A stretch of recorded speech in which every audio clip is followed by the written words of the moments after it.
Hi there. Good morning, good afternoon, good evening. I have a new thought for the day, and I'm going to go in a new direction with some things that I hope will make you think about our world, the world that we are dealing with all around us.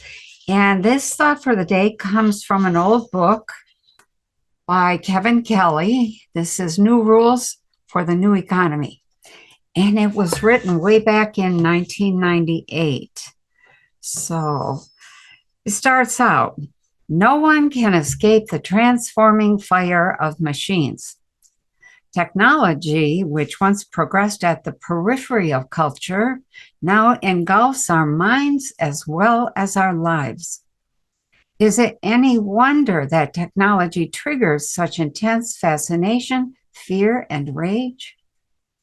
One by one, each of the things that we care about in life is touched by science and then altered. Human expression, thought, communication, and even human life have been infiltrated by high technology. As each realm is overtaken by complex techniques, the usual order of things is inverted and new rules established. The mighty tumble. The once confident are left desperate for guidance, and the nimble are given a chance to prevail. But while the fast-forward technological revolution gets all the headlines these days, something much larger is slowly turning beneath it, steadily driving the gyrating cycles of cool techno gadgets and gotta-haves is an emerging new economic order. The geography of wealth is being reshaped by our tools. We now live in a new economy created by shrinking computers and expanding communications. And boy, do we communicate. This new economy represents a tectonic upheaval in our commonwealth, a far more turbulent reordering than mere digital hardware has produced. The new economic order has its own distinct opportunities and pitfalls. If past economic transformations are any guide, those who play by the new rules will prosper, while those who ignore them will not. We have seen only the beginnings of the anxiety, loss, excitement, and gains that many people will experience as our world shifts to a new, highly technical, planetary economy. This new economy has three distinguishing characteristics. It is global. It favors intangible things like ideas, information, relationships, and it is intensely interlinked. These three attributes produce a new type of marketplace and a new kind of society, one that is rooted in ubiquitous electronic networks. Ubiquitous means everywhere. Electronic networks everywhere. Networks have existed in every economy.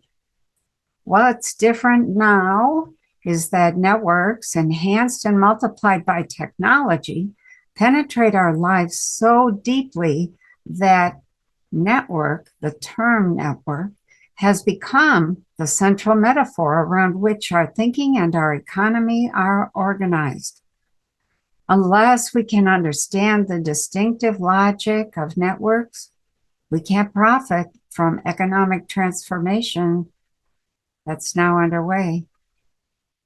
New Rules for the New Economy lays out 10 essential dynamics of this emerging financial order. These rules are fundamental principles that are hardwired into the new territory and that apply to all businesses and industries, not just the high-tech ones. Think of the principles outlined in this book as rules of thumb. Like any rules of thumb, they aren't infallible. Instead, they act as beacons, charting our general direction. They are designed to illuminate deep-rooted forces that will persist into the first half of the next century, which is where we're at now. These 10 laws attempt to capture the underlying principles that shape our new economic environment rather than chase short-term business trends. The key premise of this book is that the principles governing the world of the soft, the world of intangibles, of media, of software, and of services will soon command the world of the hard, the world of reality, of atoms, objects, steel and oil, and the hard work done by the sweat of brows. Iron and lumber will obey the laws of software.